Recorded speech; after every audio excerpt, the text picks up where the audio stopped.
नमस्कार, आप देख रहे हैं दूरदर्शन किसान। खेती और किसानी से जुड़ी नवीनतम जानकारियों के साथ इस खास कार्यक्रम में आपका स्वागत है। मैं हूं मोनालिसा। आइए बताते हैं क्या है नया आज के कार्यक्रम में। भारतीय कृषि अनुसंधान परिषद सोसाइटी की 92वीं वार्षिक बैठक का आयोजन। कृषि मंत्री की अध्यक्षता में हुई लघु कृषक कृषि व्यापार संघ की प्रबंधन बोर्ड साधारण सभा की बैठक। कैबिनेट ने 2021 सीजन के लिए कोपरा के न्यूनतम समर्थन मूल्य को दी मंजूरी। आत्मनिर्भर भारत पैकेज के तहत 2.5 करोड़ किसान क्रेडिट कार्ड जारी किए जाने की घोषणा। आयु संवाद अभियान आयुर्वेद और कोविड-19 महामारी पर जन जागरूकता फैलाने के सबसे बड़े जन जागरण अभियान कार्यक्रमों में से एक। केंद्रीय शिक्षा मंत्री ने आईआईटी खड़गपुर में एग्री फूड टेकाथॉन का किया उद्घाटन। प्रधानमंत्री श्री नरेंद्र मोदी ने इस वर्ष के पद्म पुरस्कार से सम्मानित होने वालों की सराहना की। आइए अब देखते हैं समाचार विस्तार से। भारतीय कृषि अनुसंधान परिषद की 92वीं वार्षिक आम बैठक का आयोजन दिल्ली स्थित कृषि भवन में वीडियो कॉन्फ्रेंसिंग के माध्यम से किया गया। इस अवसर पर केंद्रीय कृषि एवं किसान कल्याण मंत्री श्री नरेंद्र सिंह तोमर, केंद्रीय कृषि एवं किसान कल्याण राज्य मंत्री श्री कैलाश चौधरी एवं कृषि एवं किसान कल्याण मंत्रालय के सचिव श्री संजय अग्रवाल उपस्थित थे। इस कार्यक्रम में वीडियो कॉन्फ्रेंसिंग के माध्यम से देश भर के कृषि अधिकारी जुड़े। हम सब कृषि प्रधान देश के नागरिक हैं और हम सब जानते हैं कि हमारी जो अर्थव्यवस्था है उसका बड़ा आधार कृषि है। अगर रोजगार की दृष्टि से भी देखें तो हमारी जनसंख्या का बड़ा भाग कृषि क्षेत्र पर ही निर्भर करता है। इसलिए लगातार इस दिशा में सोचना हम सबके लिए आवश्यक हो जाता है कि कृषि का क्षेत्र मुनाफे में रहे, छोटा और मझोला किसान वह भी प्रतिकूल परिस्थिति में खड़ा रहे और कृषि के क्षेत्र में काम करते हुए हम उत्पादन को भी बढ़ा सके, उत्पादकता को भी बढ़ा सके। कृषि का क्षेत्र रोजगार उन्मुख भी हो, कृषि के क्षेत्र के लिए नई पीढ़ी आकर्षित भी हो और कम रकबे में, कम लागत में हमारा किसान अच्छी खेती करते हुए देश के जीडीपी में बड़ा योगदान कृषि क्षेत्र का हो, यह सुनिश्चित करने में वह कामयाब हो सके। कृषि मुख्य रूप से राज्यों के द्वारा संचालित होती है। केंद्र सरकार और राज्य सरकार दोनों मिलकर इन उद्देश्यों को प्राप्त करने की दृष्टि से लगातार प्रयत्न कर रहे हैं। मुझे इस बात की खुशी है कि हमारे देश के किसान के परिश्रम, राज्य सरकारों के प्रयत्न, केंद्र सरकार की कृषि हितैषी नीतियां और अनुसंधान परिषद में काम करते हुए हमारे वैज्ञानिकों का अनुसंधान, इसी का परिणाम है कि आज हम खाद्यान्न की दृष्टि से आत्मनिर्भर ही नहीं, अधिशेष राष्ट्र हैं। बागवानी की दृष्टि से भी हमारी उपलब्धि उल्लेखनीय है। फिर चाहे दुग्ध उत्पादन का विषय हो, मछली उत्पादन का विषय हो, दुनिया में अगर हम देखेंगे तो या तो भारत पहले नंबर पर होगा या भारत दूसरे नंबर पर होगा।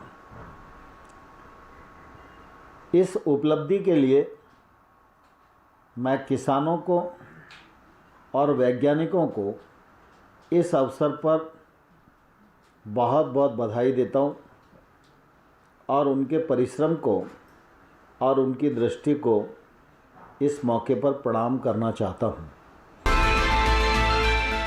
भारतीय कृषि अनुसंधान परिषद का सारे कार्यकलाप किसानों के लिए है।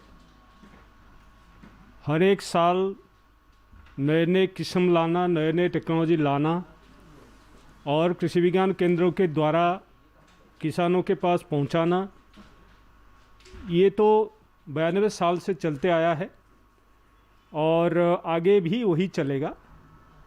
नया दिशा तय करने के लिए और जो आनुषंगिक आवश्यकता जो होता है जितने, तो सारे का अनुमोदन के लिए आम बैठक का आवश्यकता होता है। तो आज 92वां आम बैठक समाप्त हुआ सम्मान्य कृषि एवं किसान कल्याण मंत्री जी के अध्यक्षता में, और उसमें आप जानते हैं सम्मान्य पीयूष गोयल साहब भी उपस्थित रहे। हमारे दोनों राज्य मंत्री श्री पुरुषोत्तम रूपाला जी, श्री कैलाश चौधरी जी भी उपस्थित रहे। कई राज्यों का मंत्रीगण भी उपस्थित रहे, अपना सारे सुझाव भी दिए हैं।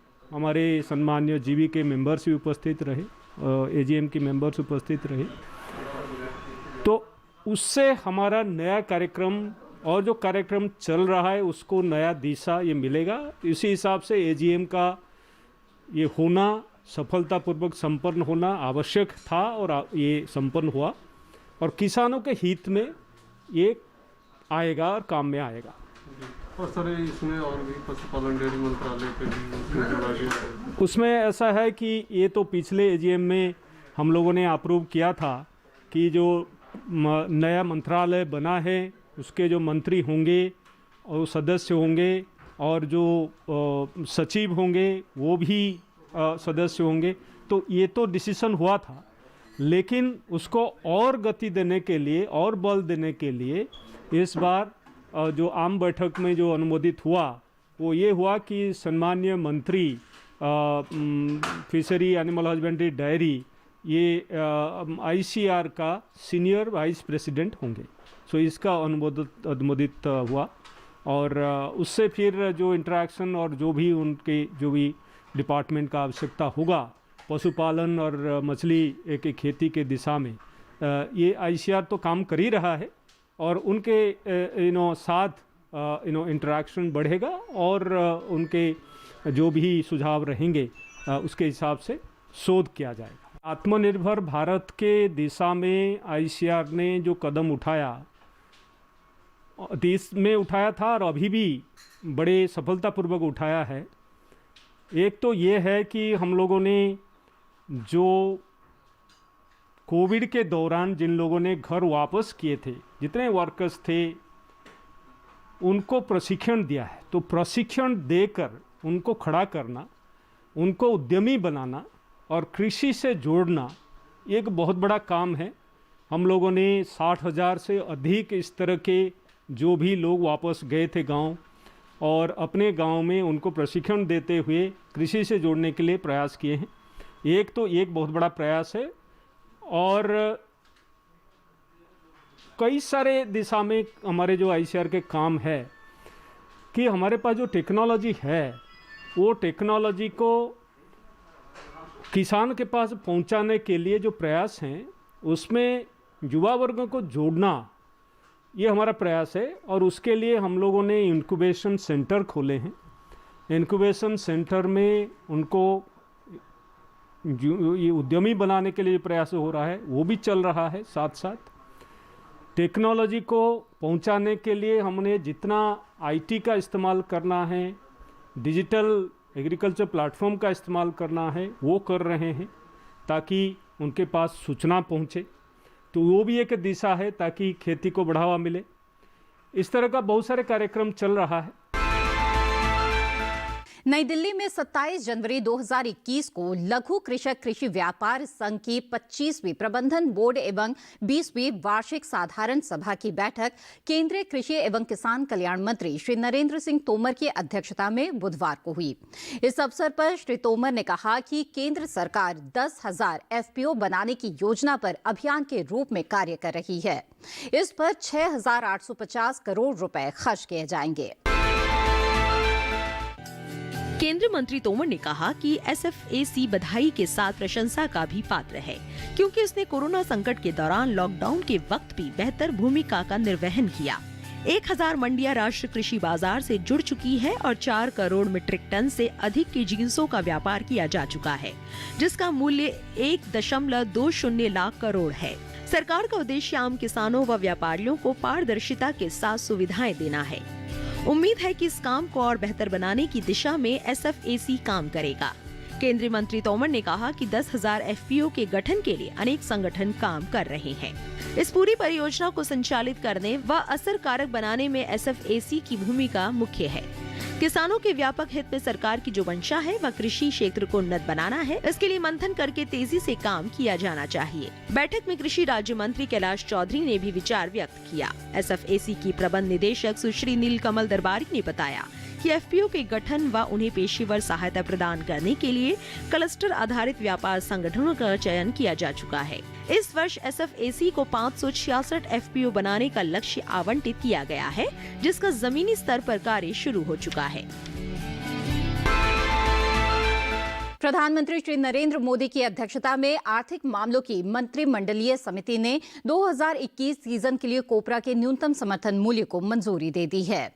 पिसाई के लिए उपयुक्त उत्तम औसत गुणवत्ता वाले कोपरे के एमएसपी में 375 रुपए की वृद्धि की गई है, जो 2020 के 9,960 रुपए प्रति क्विंटल से बढ़कर 2021 सीजन के लिए 10,335 रुपए प्रति क्विंटल हो गया है।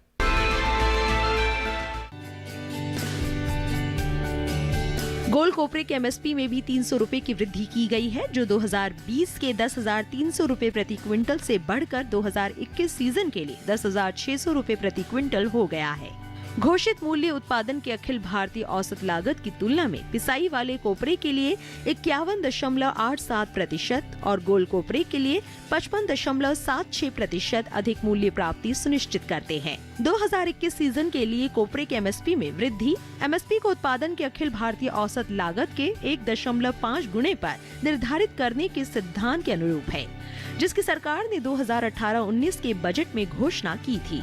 2022 तक किसानों की आय दोगुनी करने की दिशा में न्यूनतम 50% लाभ सुनिश्चित करना एक महत्वपूर्ण और प्रगतिशील कदम है। नारियल का उत्पादन करने वाले राज्यों में भारतीय राष्ट्रीय कृषि सहकारी विपणन संघ लिमिटेड और भारतीय राष्ट्रीय सहकारी उपभोक्ता संघ एमएसपी क्रियान्वयन के लिए केंद्रीय नोडल एजेंसियों के रूप में कार्य करते रहेंगे। इसी के साथ इस खास कार्यक्रम में वक्त हो गया है एक छोटे से ब्रेक का। हम जल्द हाजिर होंगे। आप बने रहें दूरदर्शन किसान पर। ये कामयाबी है अन्नदाता की, ये कहानी है खेत और खलिहानों की। कैसे करें अपने पशुओं की देखभाल, जानिए गांव-गांव के किसानों का हाल। देखिए गांव किसान सोमवार से शुक्रवार दोपहर 12:05 पर।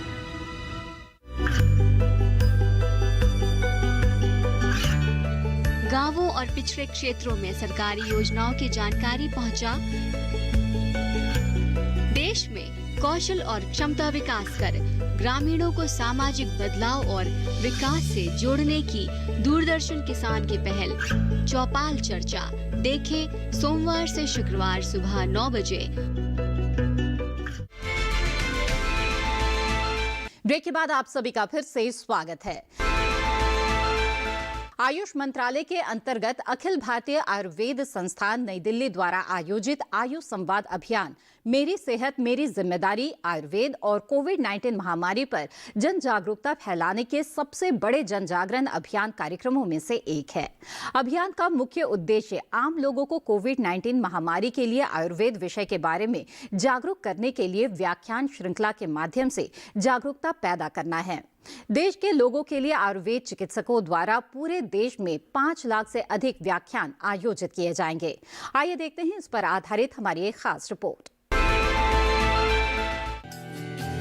अखिल भारतीय आयुर्वेद संस्थान ने आयुष मंत्रालय के AVCC प्लेटफॉर्म पर 18 से 21 जनवरी 2021 तक पूरे भारत में निदेशकों, आयुर्वेद कॉलेजों के प्राचार्यों, चिकित्सा अधिकारियों, स्नातकोत्तर और PhD विद्वानों, चिकित्सकों तथा अन्य हितधारकों के लिए प्रशिक्षकों के प्रशिक्षण कार्यक्रम का आयोजन किया। प्रशिक्षित कर्मचारी आने वाले समय में पूरे भारत में सरकारी कार्यालयों, गैर सरकारी क्षेत्र के कर्मचारियों, कॉलेजों, पंचायती राज संस्थानों, गैर सरकारी संगठनों और स्वास्थ्य कर्मचारियों आदि के लिए व्याख्यान आयोजित करेंगे।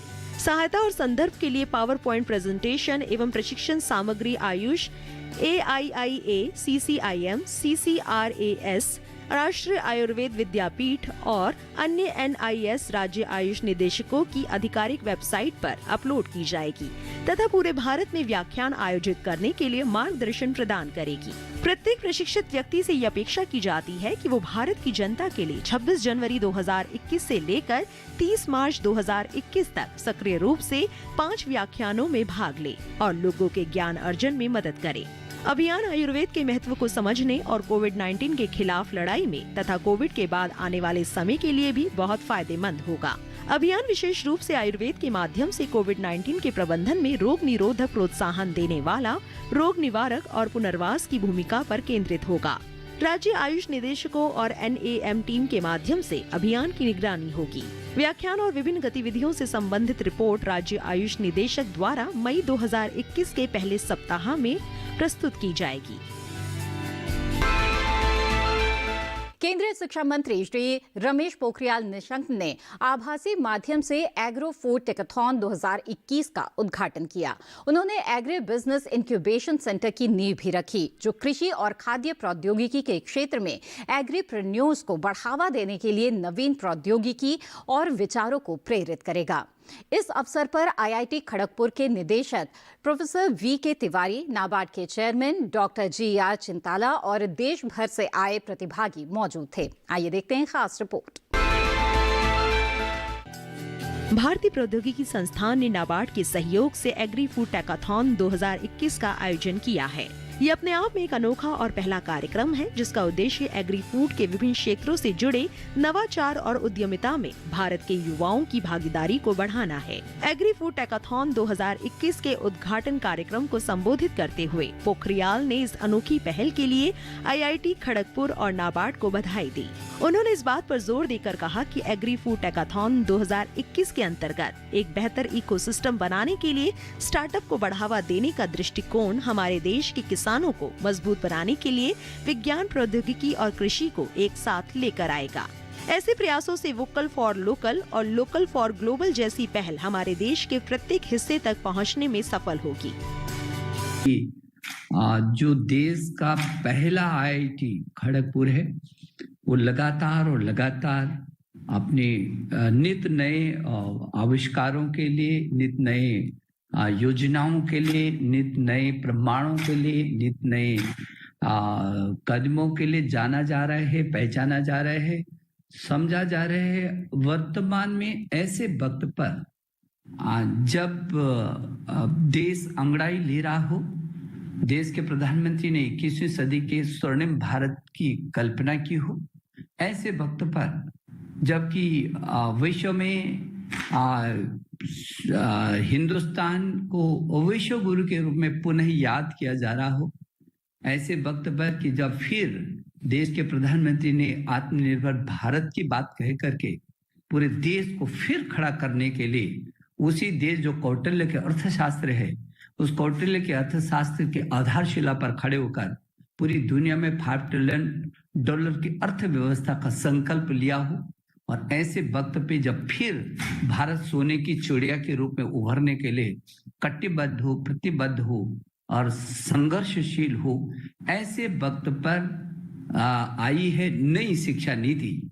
जो नई शिक्षा नीति जो मेरे देश के प्रधानमंत्री ने 21वीं सदी के उस स्वर्णिम भारत की, आत्मनिर्भर भारत की जो परिकल्पना ही नहीं की है बल्कि संकल्प लिया है, उसको क्रियान्वित करने की उसकी आधारशिला पर ये नई शिक्षा नीति 2020, जिसको पूरी देश के कोने कोने में उत्सव के रूप में महसूस किया जा रहा है और जिसके बारे में पूरी दुनिया की उत्सुकता लगातार बढ़ती जा रही है, ऐसे वक्त में फिर एक बार IIT खड़गपुर ने उस नई शिक्षा नीति के उस विजन को लेकर के जिसमें बहु विषयक और शोध अनुसंधान और तकनीकी के क्षेत्र में हर क्षेत्र में आगे अंतिम छोर तक के व्यक्ति को लेकर के वोकल फॉर लोकल और लोकल फॉर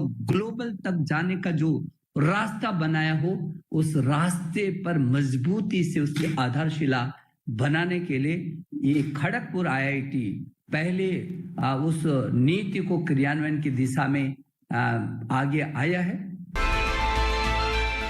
इसी के साथ वक्त है एक और छोटे से ब्रेक का। हम जल्द हाजिर होंगे। आप बने रहें दूरदर्शन किसान पर।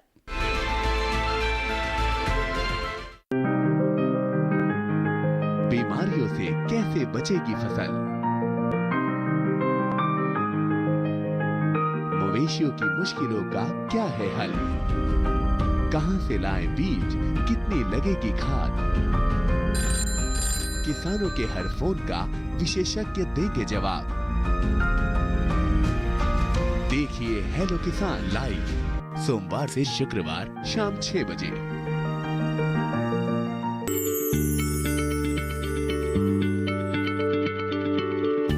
क्या आप किसी बीमारी से परेशान हैं? चाहते हैं डॉक्टर की सलाह? तो हम हैं आपके साथ, बताएंगे आपको जीने की राह। समस्याएं आपकी, समाधान देश के मशहूर विशेषज्ञों के। घर बैठे बात करें देश के जाने माने डॉक्टरों से। हमारे लाइव प्रोग्राम स्वस्थ किसान में हर शनिवार शाम 6 बजे से 7 बजे तक। ब्रेक के बाद आप सभी का फिर से स्वागत है। प्रधानमंत्री श्री नरेंद्र मोदी ने इस वर्ष के पद्म पुरस्कार से सम्मानित होने वालों की सराहना की। श्री मोदी ने एक ट्वीट में कहा, हम सभी को पद्म पुरस्कारों से सम्मानित लोगों पर गर्व है। प्रधानमंत्री श्री नरेंद्र मोदी ने इस वर्ष के पद्म पुरस्कार से सम्मानित होने वालों की सराहना की। श्री मोदी ने एक ट्वीट में कहा, हम सभी को पद्म पुरस्कारों से सम्मानित लोगों पर गर्व है। राष्ट्र और मानवता संबंधी उनके बड़े योगदान के लिए भारत उनका आभारी है। जीवन के विभिन्न क्षेत्रों से जुड़े ये असाधारण लोग दूसरों के जीवन में गुणात्मक परिवर्तन लाए हैं। गौरतलब है कि कृषि क्षेत्र से इस वर्ष पद्मश्री से सम्मानित होने वालों में नाम शामिल हैं मेघालय से नाना द्रोबी मारक, तमिलनाडु से पप्पामल, उत्तराखंड से प्रेमचंद्र शर्मा, उत्तर प्रदेश से चंद्रशेखर सिंह। 9 राज्यों में पोल्ट्री पक्षियों में एवियन इन्फ्लुएंजा की पुष्टि हुई है, जबकि 12 राज्यों में कौवे, प्रवासी पक्षियों और जंगली पक्षियों में इस संक्रमण के प्रकोप की पुष्टि की गई है। इस संक्रमण का महाराष्ट्र में यवतमाल जिले के सावरगढ़ और दूसरे जिलों में पोल्ट्री के नमूनों में पाया गया है। इसके अलावा बर्ड फ्लू संक्रमण की पुष्टि जामिया हमदर्द विश्वविद्यालय नई दिल्ली से प्राप्त कौवे के नमूने में भी की गई है। आइए देखते हैं एक रिपोर्ट। देश में कई राज्यों में पोल्ट्री पक्षियों में एवियन इन्फ्लुएंजा की पुष्टि हुई है। उत्तराखंड की टिहरी और पोखाल वन रेंज से जमा किए गए कबूतर तथा लाल तोती के नमूनों से एवियन इन्फ्लुएंजा की पुष्टि नहीं हुई है और ये नमूने जांच में नकारात्मक आए हैं। Post operation surveillance plan Kerala के एक प्रभावित केंद्र, मध्य प्रदेश में संक्रमण से प्रभावित हुए 3 केंद्र तथा महाराष्ट्र के 5 ऐसे केंद्रों के लिए जारी किए गए हैं। महाराष्ट्र, छत्तीसगढ़, पंजाब, उत्तर प्रदेश, गुजरात और उत्तराखंड के शेष प्रभावित इलाकों में नियंत्रण एवं निस्तारीकरण कार्य चल रहा है। उन किसानों और पशुपालकों को मुआवजा दिया जाता है जिनके पोल्ट्री, पक्षियों, अंडों और पोल्ट्री चारा को राज्य की विशेष कार्य योजना के अनुसार निपटाया या निस्तारित किया जाता है। भारत सरकार का पशुपालन एवं डेयरी विभाग अपनी पशुधन स्वास्थ्य और रोग नियंत्रण योजना के अंतर्गत पशु रोगों के नियंत्रण के लिए राज्यों को सहायता ASCAD के तहत सहयोग के आधार पर राज्यों, केंद्र शासित प्रदेशों को सहायता राशि उपलब्ध कराता है। एवियन इन्फ्लुएंजा 2021 से निपटने की तैयारी, नियंत्रण और निस्तारीकरण के लिए संशोधित कार्य योजना के आधार पर राज्यों एवं केंद्र शासित प्रदेशों द्वारा अपनाए गए नियंत्रण उपायों के बारे में भी सभी राज्य दैनिक आधार पर विभाग को रिपोर्ट प्रस्तुत कर रहे हैं। विभाग ट्विटर और फेसबुक हैंडल जैसे सोशल मीडिया प्लेटफॉर्म के माध्यम से एवियन इन्फ्लुएंजा के बारे में जागरूकता पैदा करने के लिए लगातार प्रयास कर रहा है। देशव्यापी कोविड-19 टीकाकरण कार्यक्रम में 9वें दिन 5 राज्यों के 31,000 से अधिक स्वास्थ्य कर्मचारियों को टीके लगाए गए हैं। इन राज्यों में लगभग 31,466 लाभार्थियों को टीका लगाया गया। अस्थायी रिपोर्ट के अनुसार 28,613 सत्रों के दौरान कोविड-19 का टीका लगवाने वाले स्वास्थ्य कर्मियों की संख्या 16 लाख से अधिक हो गई है। टीकाकरण के लाभार्थियों की संख्या 16,13,667 से अधिक हो गई है। आइए देखते हैं इससे जुड़ी हुई एक रिपोर्ट। देश भर में कोविड-19 का टीकाकरण किया जा रहा है और अब तक अलग अलग राज्यों में इसकी संख्या कुछ इस प्रकार है। दिल्ली में 25,811 लाभार्थी, बिहार में 76,125, आंध्र प्रदेश 1,47,030, गुजरात 78,466, हरियाणा 72,204, कर्नाटक 1,91,443, मध्य प्रदेश 38,278, महाराष्ट्र 99,885, ओडिशा 1,52,371, पंजाब 31,326, राजस्थान 91,856, उत्तर प्रदेश 1,23,661। आज के इस खास कार्यक्रम में बस इतना ही। मुझे दीजिए इजाजत। आप बने रहें दूरदर्शन किसान पर। नमस्कार।